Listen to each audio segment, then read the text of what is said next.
June 4th, 1943. A train cuts through the Texas darkness. Inside, 1,850 German soldiers stare through the windows at something impossible, something that will shatter everything they believe about the war, about their enemy, and about themselves.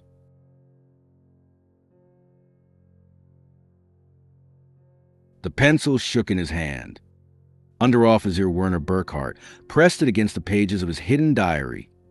Contraband that could earn him solitary confinement if his own officers discovered it. But he had to write. He had to record what he was seeing, because no one back home would ever believe it.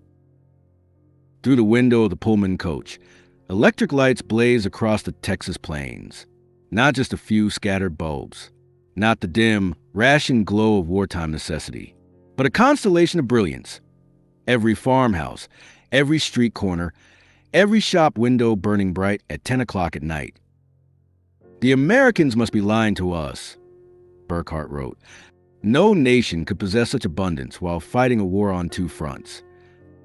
For 3 years, Nazi propaganda had painted a picture of America as a nation on the brink of collapse. A mongrel country weakened by democracy, crippled by diversity, unable to match the industrial discipline of the Third Reich. Back in Germany, blackout regulations had plunged cities into darkness since 1940. Rural electrification barely reached 20% of farms, even before the war began. Yet here, in what should have been the heartland of American decay, electricity flowed like water.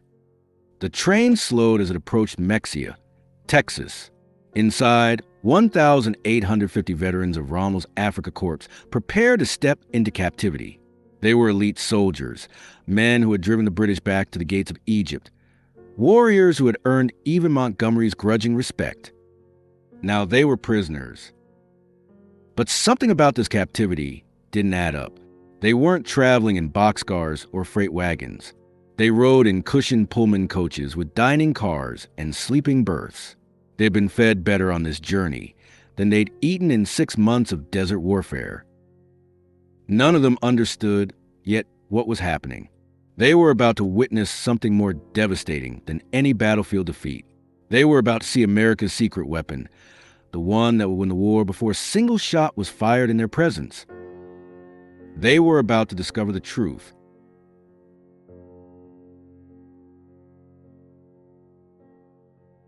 The collapse had come suddenly. On May 13th, 1943, in Tunisia, approximately 250,000 German and Italian soldiers surrendered. The Wehrmacht's most experienced desert fighters, men who had seemed invincible just months before, laid down their arms in defeat. Among them was Feldman Friedrich Radke, holder of the Iron Cross First Class, veteran of the France campaign, wounded twice in North Africa. His diary, discovered decades later in the National Archives, will become one of the most detailed accounts of what happened next. The psychological demolition began almost immediately in the port of Oran, Algeria. 30,000 prisoners waited in makeshift camps for transport ships. The U.S. Army processed them with organizational precision that exceeded anything most had witnessed in the Wehrmacht. Identity cards photographed, medical examinations completed, inoculations administered, Geneva Convention rights explained in fluent German by American officers trained specifically for this moment. Then came the first shock. The food, Oberfeldwebel Hans Muller, captured with the 21st Panzer Division, would write to his mother 8 months later with barely concealed astonishment. In the cage at Oran, while we waited for ships, the Americans fed us better than we had eaten in 6 months of desert warfare. White bread, real coffee, meat twice a day. We thought it was propaganda, that they were trying to impress us. We didn't realize this was their standard military ration. The Liberty ships that carried them across the Atlantic were themselves monuments to American industrial power. Each vessel had been built in days, not months. At peak production, 3 rolled off the assembly lines every single day. The prisoners didn't know this yet. They would learn. Feldwebel Kurt Zimmerman of the 90th Light Division kept detailed notes during the 2-week Atlantic crossing. What he recorded reveals the moment German soldiers began to understand the true nature of their enemy. The ship's crew disposed of more food waste each day than my entire company had received in weekly rations during the final months in Africa. American sailors threw away half-eaten steaks, whole loaves of bread, gallons of milk that had sat too long. They did this openly, without thought, not to mock us, but because to them this waste meant nothing. Their supply was limitless. Lieutenant Colonel Wilhelm von Stolberg, whose aristocratic Prussian family had served in every German war since Frederick the Great, stood on deck as the ship approached the American coast. He watched the radar antenna rotating above the bridge. Radar, technology the Germans believed only they and perhaps the British possessed, in limited quantities. Here it was standard equipment on a cargo vessel.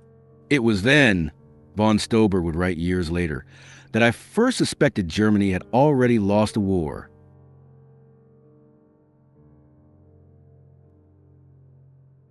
August 2nd, 1943, Norfolk Naval Base, Virginia. The first sight of American soil shattered the last remnants of what German prisoners believed about their enemy's weakness.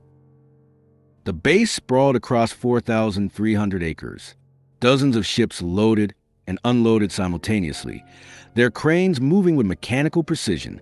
In a single day, this one port handled more tonnage than all of Hamburg managed in a week. Gefreiter Johann Weber, a factory worker from Ruhr before his conscription, counted 47 cargo ships in various stages of operation. He noted in his secret diary that each crane lifted loads that would have required a dozen men and horses back home. They moved smoothly, continuously, powered by electricity rather than coal smoke. But nothing prepared the prisoners for what came next. They marched through parking lots filled with hundreds of civilian automobiles. These weren't official vehicles or military transport. These were the personal cars of dock workers, ordinary laborers who drove to work in their own automobiles. In Germany, private car ownership remained a privilege of the wealthy and party elite. The Volkswagen, promised to the German people since 1934, remained a propaganda dream. Fewer than 1,000 had ever been delivered to civilians. Here, dock workers drove Fords and Chevrolets to their shifts. Then came the trains. Not boxcars, not the 40 and 8 wagons that carried German troops, 40 men or 8 horses across occupied Europe, but full passenger coaches, Pullman cars with padded seats that converted to sleeping berths, dining cars with white tablecloths and silver cutlery, observation cars with panoramic windows. Feldman Radker wrote with barely suppressed disbelief, "We boarded like tourists, not prisoners." The American guards seemed almost embarrassed by the comfort. One sergeant apologized that the air conditioning wasn't working properly in our car. Air conditioning. In August, we had believed such luxury existed only in Hitler's personal train. The 3-day journey from Norfolk to the camps of Texas and Oklahoma would prove more devastating to Nazi ideology than any military defeat. As the trains rolled west through the night, German prisoners pressed their faces against windows and witnessed an America that couldn't exist according to everything they'd been told. Every small town blazed with light. Martinsville, Danville, Greensboro, communities that in Germany would have been lucky to have a single electric street lamp displayed illuminated shop windows, electric signs, houses with lights burning in multiple rooms. They passed factories running night shifts at midnight, their windows glowing, parking lots still full. Oberfeldwebel Meyer, whose father was a Nazi party bloc leader in Hamburg, wrote in a letter discovered decades later, "We passed through dozens of cities that first night. Everyone had more electricity than all of Hamburg. The guards told us this was normal, that every American town had electricity since the 1920s. I called him a liar. He just shrugged and said we would see." In Roanoke, Virginia, the train stopped for water and coal. German prisoners watched American railway workers complete in 30 minutes what would have taken 2 hours back home. Automated coal loaders, electric water pumps, mechanized lubrication systems. But it was a casual wealth of the workers themselves that proved most disturbing. They wore leather boots that would have cost a German laborer 2 months' wages. They drank Coca-Cola from glass bottles and threw the empties away without thought. They smoked cigarettes continuously, stubbing them out half-finished. Feldwebel Heinrich Muller, an electrical engineer from Siemens before the war, calculated that the single railway yard they'd stopped more electricity in 1 hour than his entire district in Berlin used in a day. The waste was magnificent, he wrote. They left lights burning in empty buildings. Electric fans ran in vacant rooms. It was the carelessness of infinite resource.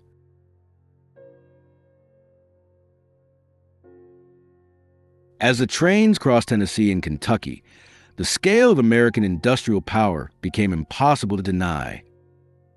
Through the windows, prisoners watched factories that dwarfed anything most had seen in Germany. The Alcoa aluminum plant in Tennessee stretched 3 miles along the river, its electric furnaces consuming more power than the entire city of Munich. Near Louisville, they passed the Rubbertown complex, for massive synthetic rubber plants that had risen from empty fields in just 18 months. Together, they produced 800,000 tons of synthetic rubber annually. Germany, despite inventing the process, had never managed more than 120,000 tons in its best year. Oberleutnant Erich Hoffmann, a chemist from IG Farben, grasped the implications immediately. In a post-war interview, he recalled with clinical precision, "I knew those plants. I could see the distillation columns, the catalytic crackers. Each facility was more advanced than anything we had built, and there were 4 of them just in this one location. They told us there were dozens more across the country." The trains passed Ford's Willow Run plant outside Detroit. This single factory, built in just 9 months, produced AB 24 Liberator bomber every 63 minutes. At peak production, 42,000 workers assembled bombers from 1.5 million parts manufactured by 1,500 subcontractors. The plant consumed 2.5 million square feet of floor space. It used more electricity than the entire German city of Cologne. Hauptmann Werner, a Luftwaffe pilot shot down over Tunisia, pressed his face against a window and counted 17 B-24s in various stages of completion, visible from the train. "We had been told American planes were inferior, hastily built, that they would fall apart in combat," he would later write. "But I could see the precision of the assembly lines, the quality of the construction. These were not inferior aircraft. They were simply built faster than we could imagine possible." The deeper they traveled into America's heartland, the more complete became the destruction of everything they believed. In St. Louis, they crossed the Mississippi River while below them, barges carried more grain than Germany's entire harvest of 1942. They could see grain elevators stretching along both banks, each one holding enough wheat to feed a German city for months. Underofficer Carl Schmidt, a farmer's son from Bavaria, wrote, "The Americans transport food as we transport ammunition, in endless quantities without concern for loss. I watched them loading a single barge with enough wheat to feed my entire village for 5 years. The crane operator was eating a sandwich with meat thicker than our weekly ration." In Kansas City, the train stopped at massive stockyards where tens of thousands of cattle waited for slaughter. German prisoners who had subsisted on 200 grams of meat per week, when lucky, watched American workers eating beef sandwiches during lunch breaks. "They ate meat like we ate bread," wrote Gefreiter Paul Fischer. "No, that's wrong. They ate meat like we wish we could eat bread."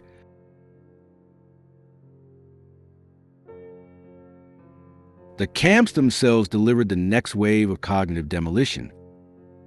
Camp Hearne, Texas, had been built in just 4 months. It housed between 3,000 and 4,800 prisoners in conditions that exceeded what most had known as civilians in Germany.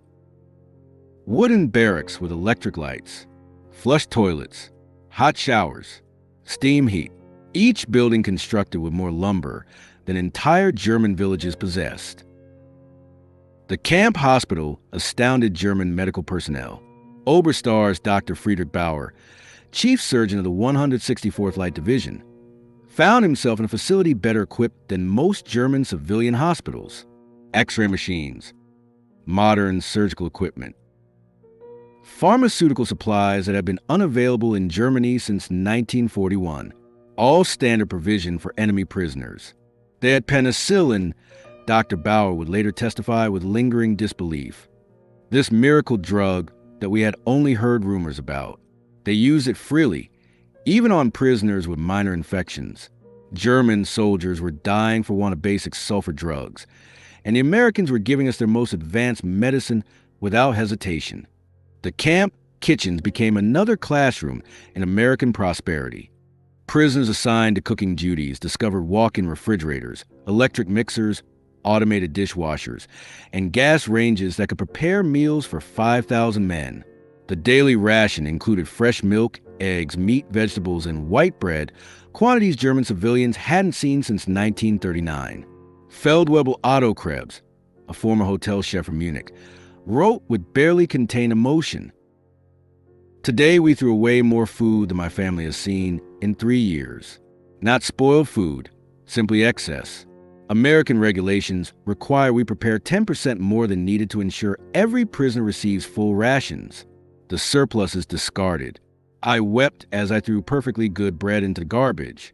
By September 1943, labor shortages in American agriculture led to prisoners being employed in fields and factories across the country. This decision, driven by wartime necessity, would prove more destructive to Nazi ideology than any propaganda program could have achieved. Prisoners were trucked daily to work sites, traveling through America's heartland without blindfolds or restricted routes. They saw everything.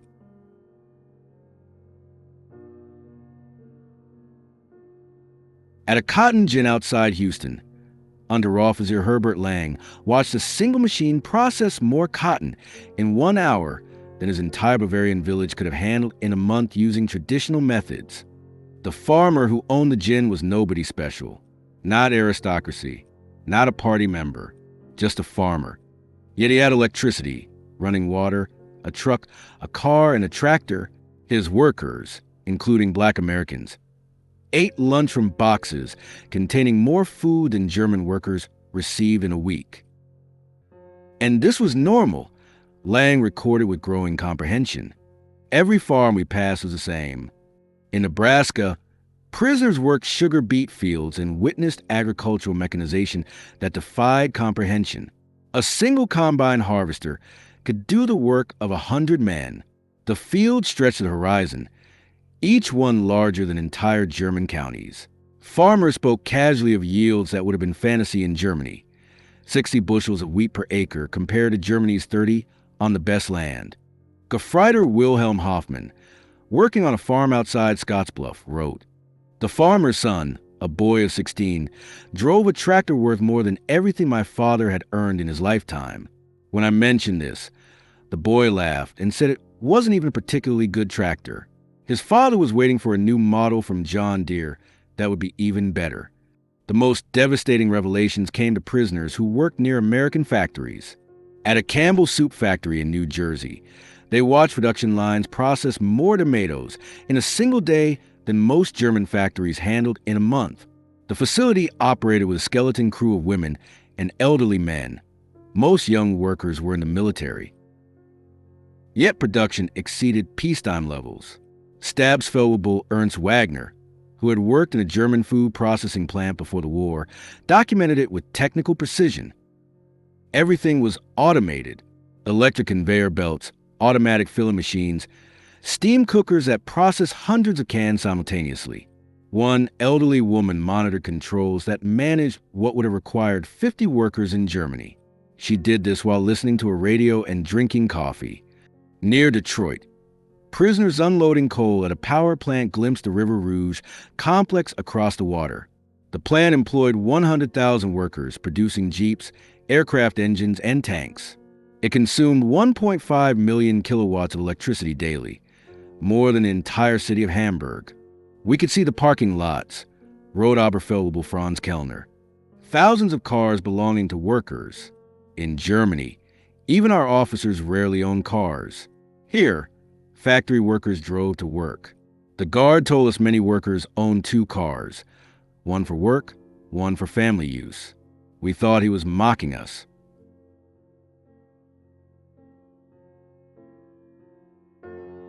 By winter 1943, American intelligence officers documented what they called ideological collapse syndrome among the prisoners.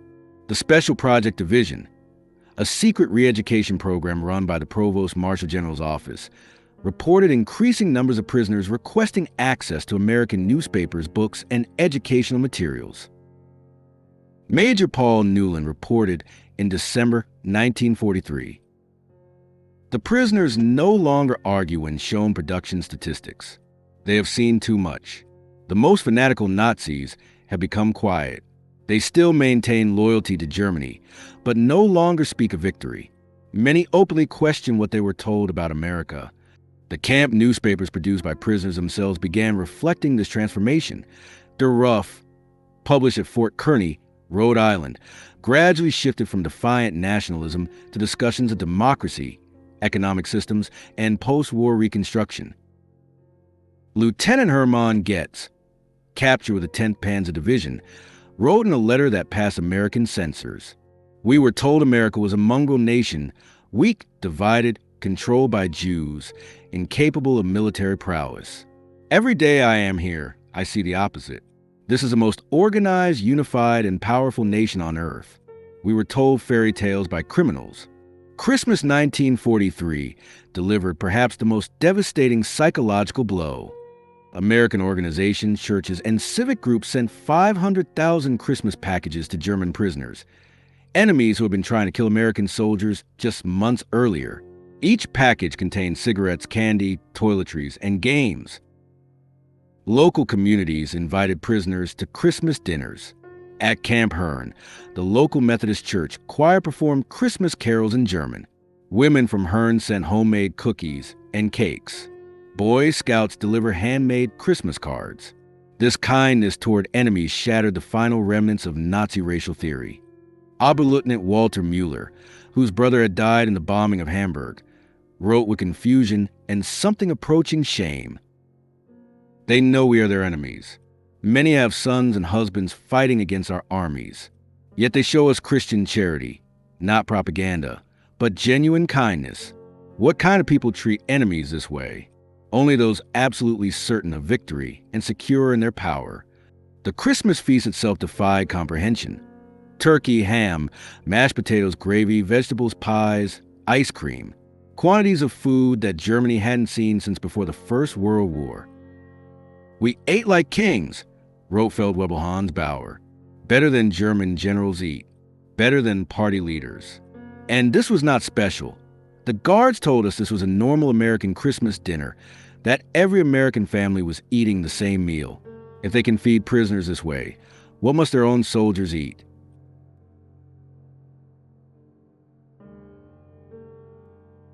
By early 1944, over 40,000 German prisoners were enrolled in educational programs.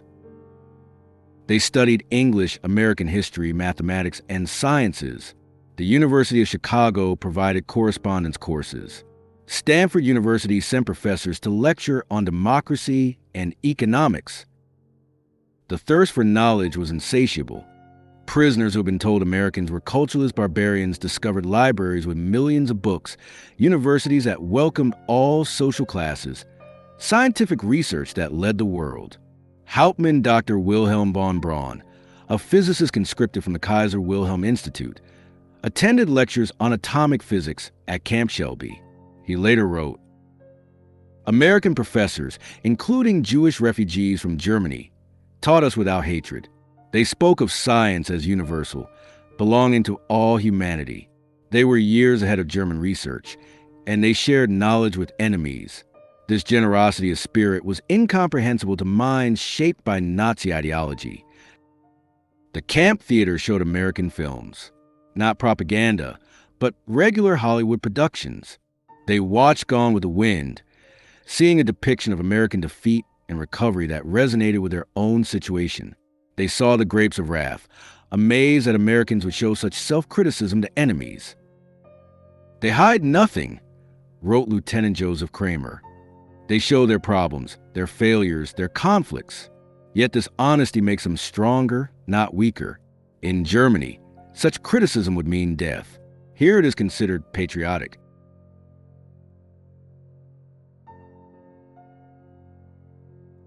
June 6, 1944. News of the Normandy invasion reached the camps. German prisoners experienced their final ideological collapse. The scale of the operation: 6,000 ships, 11,000 aircraft, 150,000 men in the first wave, demonstrated American organizational capacity beyond anything Nazi Germany had achieved. Prisoners at Camp Shelby watched newsreels of the invasion within days. They saw endless streams of ships, the artificial harbors, the supply system that delivered 15,000 tons daily across open beaches. They watched their homeland being crushed by the very nation they'd been told was too weak to fight. Oberst Friedrich von Stolberg-Wolter. We knew then that everything was lost, not just the war, but the entire Nazi project. We had challenged the world's greatest industrial power with fairy tales and racial mythology. We sent horses against their trucks, rifles against their automatic weapons, courage against their unlimited resources.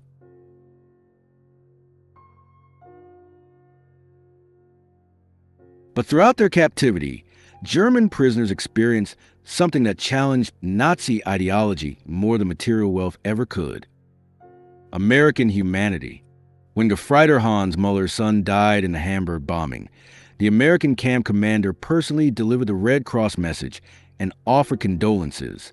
When Lieutenant Paul Fisher's wife wrote that she was struggling to feed their children, American church groups sent food packages to her in Germany. Enemy civilians in a nation America was actively bombing. They separated the German people from the Nazi regime, wrote Feldman Otto. They said they were fighting Hitler, not Germans. This distinction, which seemed like propaganda, proved genuine. They prepared us to rebuild Germany after the war, not to destroy it. The medical treatment particularly affected prisoners. German doctors worked alongside American medical staff, learning new techniques, using advanced equipment. Prisoners received operations available only to elites in Germany. Mental health treatment, virtually unknown in the Wehrmacht, was provided to traumatized soldiers. Dr. Friedrich Bauer-Wolter. They treated attempted suicides with counseling, not punishment. Prisoners with mental breakdowns received therapy, not beatings. This humanity toward enemies revealed a strength we never understood: the confidence of true power.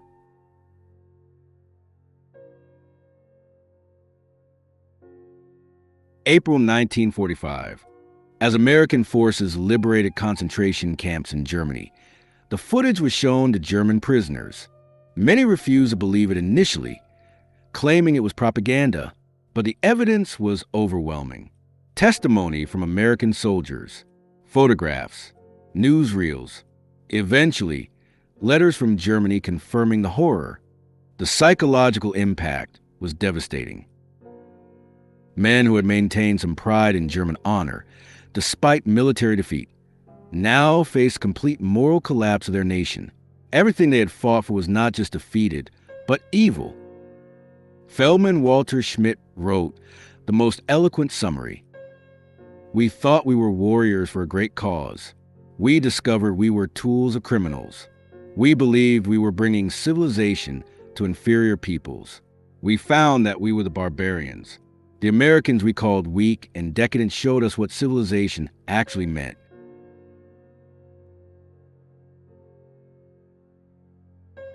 Between 1945 and 1946, 371,683 German prisoners were repatriated from American camps. They returned to a Germany divided, destroyed, and destitute, but they brought something precious: knowledge of how a democratic industrial society functioned. Many would rise to prominence in West Germany's reconstruction. Hans Kroll, prisoner at Camp Shelby, became West German ambassador to the United States. Walter Hallstein, who taught classes at Camp Como, became president of the European Commission. They brought American methods to German industry, American efficiency to German agriculture, American democratic ideals to German politics. We learned that prosperity came from freedom, not conquest. Hans Kroll wrote in his memoirs, "We saw that democracy created wealth, that diversity brought strength, that treating workers well increased production. These lessons, learned as prisoners, shaped the new Germany."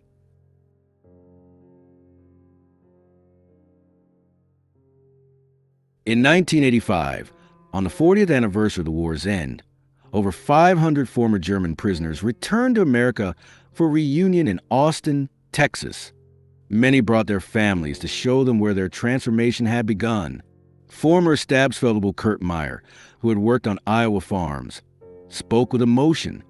The farmers treated us not as enemies, but as young men far from home. They shared their meals, their knowledge, sometimes their homes. This humanity from people whose sons were fighting against us. This changed us forever. At the reunion dinner, former Oberst Hermann Goetz, then 78 years old, delivered the keynote address. We came to America as enemies, as Nazis, as believers in a lie. We left as friends, as Democrats, as men who had seen the truth. America showed us that strength comes not from conquest, but from production, not from hatred, but from diversity, not from tyranny, but from freedom. We witnessed the arsenal of democracy at full production.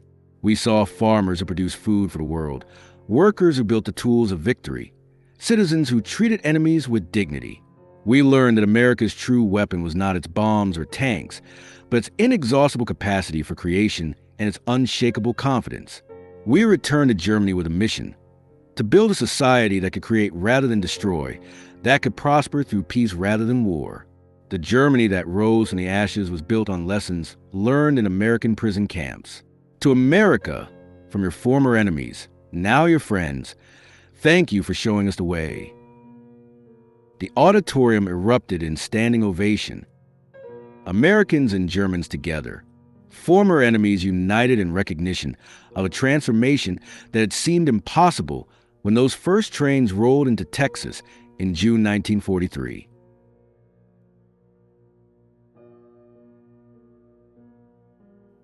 The statistics tell an extraordinary story. 371,683 German prisoners held in America, over 500 camps across 45 states. Only 2,222 escape attempts, a rate of 0.6%. 0 successful permanent escapes. No American civilians harmed. Post-war surveys showed 95% rated their treatment as good or excellent. But the most remarkable statistic? Approximately 5,000 former prisoners immigrated to the United States after the war. Over 12,000 maintained correspondence with American families, an average duration of 31 years. The German prisoners who witnessed American industrial might didn't just see history. They were transformed by it. Their captivity became education. Their defeat became enlightenment. Their imprisonment became liberation from the ideological chains of Nazism. In the end, America's greatest victory wasn't on the battlefield.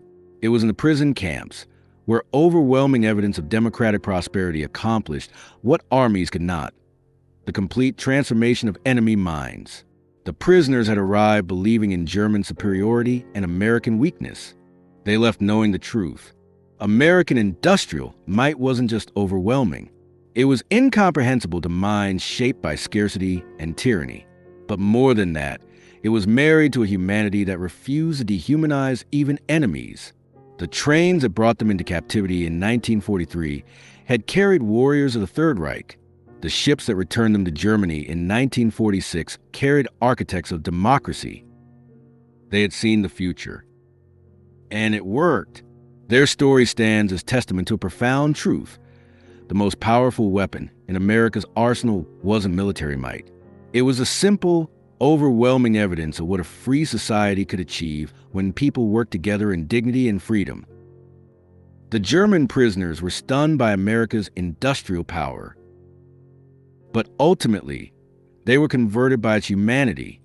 In their transformation lay the seeds of Europe's post-war redemption and the final defeat of the Nazi dream. They returned to Germany not as defeated enemies, but as witnesses to what free societies could achieve. The economic miracle that transformed West Germany in the 1950s was built on foundations laid in American prison camps, where enemy soldiers learned that prosperity came not from conquest, but from freedom, not from racial superiority, but from human dignity, not from totalitarian control, but from democratic cooperation.